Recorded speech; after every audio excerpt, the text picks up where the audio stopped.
Bienvenue dans cette vidéo dans laquelle je vais vous montrer comment vous allez pouvoir créer un prompt IA qui va être là pour vous pondre, en tout cas vous faciliter énormément la tâche pour la création de contenu pour LinkedIn.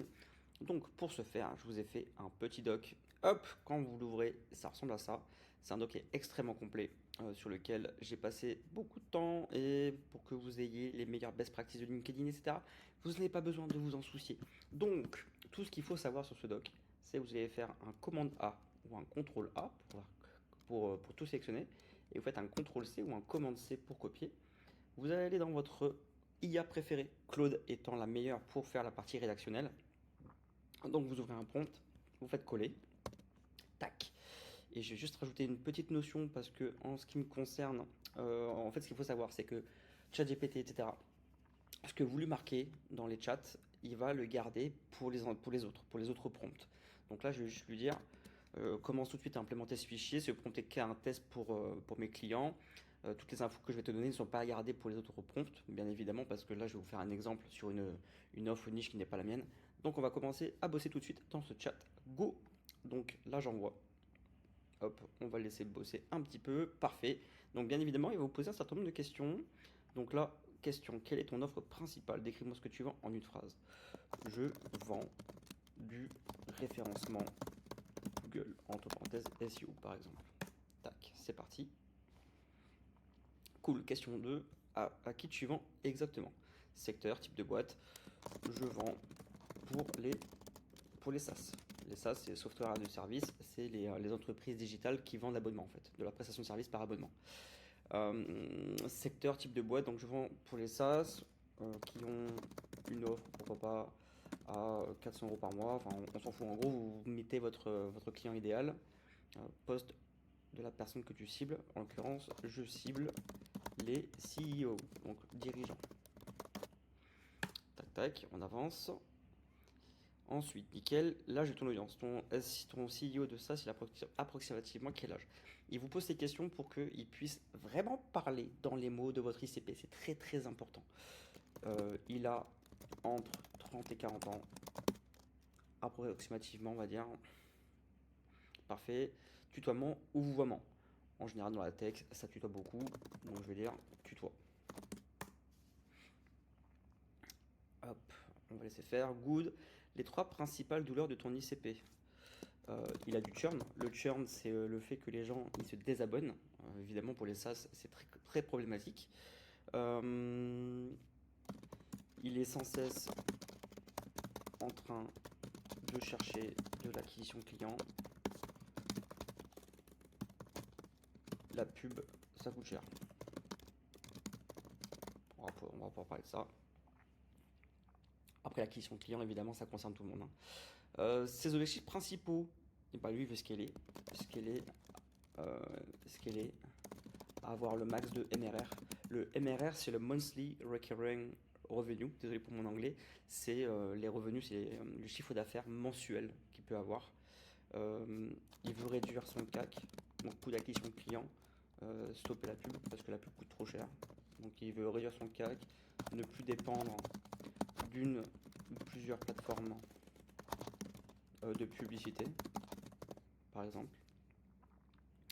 Il souhaite atteindre les 1 million d'ARR, on va dire ça, donc 1 million, donc ARR c'est Annual Recurring Revenue, donc c'est le chiffre d'affaires annuel. Ok, ses contraintes, quelles sont ses principales contraintes? Temps, budget, ressources, compétences. Il n'y connaît strictement rien. Il a une solution qui est hébergée. Non, il n'y connaît, enfin, ouais, il y connaît rien. En termes de, il a zéro temps. Il a zéro temps. On va mettre sur ça. Compris son secteur. Ça, on le sait, c'est le SEO pour ça. Mais qu'est-ce que tu travailles uniquement sur le marché français ou aussi international? On va dire France. Nickel. Question, ta tonalité. Quel ton veux-tu adopter sur LinkedIn? Euh, Est-ce que tu veux être cash ou direct, provocateur, pédagogue et bienveillant, plutôt humoristique? On va dire normal. Voilà, on va dire normal, pourquoi pas. Pas de corporate, pas trop cash, pas juste non plus, juste quelqu'un qui parle franchement à Impair, noté, résultat client, optionnel. Tu as des résultats clients récents à mettre en avant. On va dire, j'ai accompagné 10 clients depuis le début, depuis un an, on va dire ça. Tac. Ok, des chiffres concrets sur ces clients. On va dire plus 40% de trafic en 6 mois. Tes exemples de posts LinkedIn, envoie-moi 3. On peut dire j'en ai pas.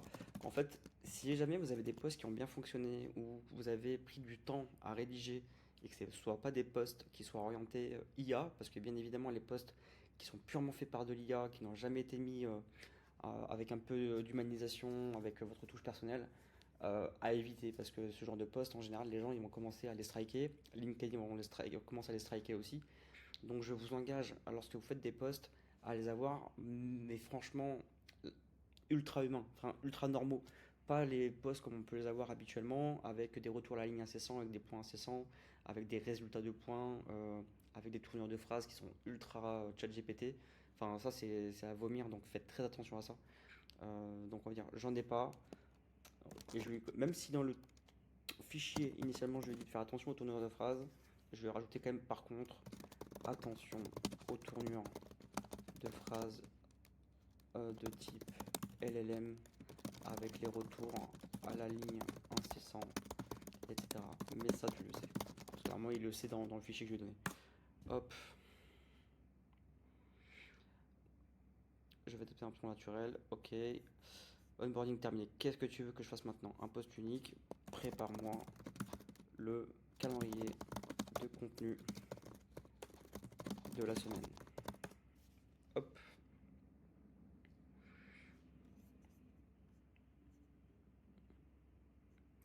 Alors bien évidemment, quand vous avez des formats text only, ça veut dire simplement mettez un texte avec une photo. Si vous mettez une photo, enfin, essayez d'avoir toujours une photo de vous. Parce que je le répète assez régulièrement en coaching, mais c'est votre image qui va faire vendre. Donc n'hésitez pas à mettre votre photo. Ou alors si jamais vous voulez pas mettre une photo de vous à ce moment-là, mettez une photo un peu qui va catch, qui va attirer, qui va hook, enfin, hook les yeux. Voilà, tout. Alors, on peut avoir un truc. La pub méta va te ruiner avant de te sauver. Hook. La pub c'est une drogue, ça marche jusqu'au jour où ça marche plus. Bon là, c'est un peu encore une tournure de phrase chat GPT, mais vous voyez un peu, vous avez comme des bonnes bases. Il va vous donner des angles très intéressants.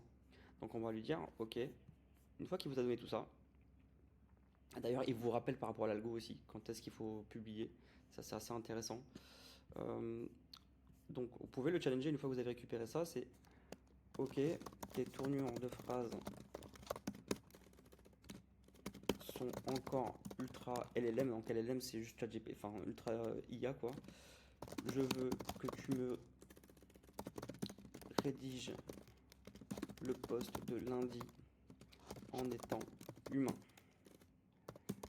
mais qui à la fois donne envie de lire. Hop. Le moment où vous avez vu, c'est que grâce à ça, vous allez avoir toute la tournure. Vous allez avoir toute la tournure, en tout cas toute la DA que vous allez avoir pour la semaine. Donc là, il va vous faire des sondages le jeudi, par exemple. Il va vous faire le mardi un post de type carrousel. Je vais vous ajouter également un modèle de carrousel que j'ai moi sur Canva, que vous allez pouvoir dupliquer. Tac, tac, tac. T'as raison, tu recommences. Donc voilà, vous avez, hop, vous avez le post qui est fait. Alors évidemment, ça reste des bases, mais au moins ça va vous donner des idées, ça va vous donner des formats de posts à mettre dans la semaine, histoire de les varier. Faites pas que du text only, faites pas uniquement que du sondage, ne faites pas uniquement que du carrousel. Comme je vous l'ai dit, les posts ne sont pas forcément là pour faire uniquement du reach, uniquement des impressions. Il est là pour convertir les gens que vous avez déjà en message privé, en prospection, qui vont voir votre contenu régulièrement. Je le répète encore et encore et encore, il faut que votre prospect voit votre message au moins 11 fois, si possible, qu'il passe du temps avec vous. Donc c'est pour ça qu'il faut varier les formats, qu'il faut faire du post, montrer l'autorité, parler d'expertise, etc. C'était tout pour cette vidéo. N'hésitez pas si vous avez des commentaires à commenter sur cette vidéo. Ciao.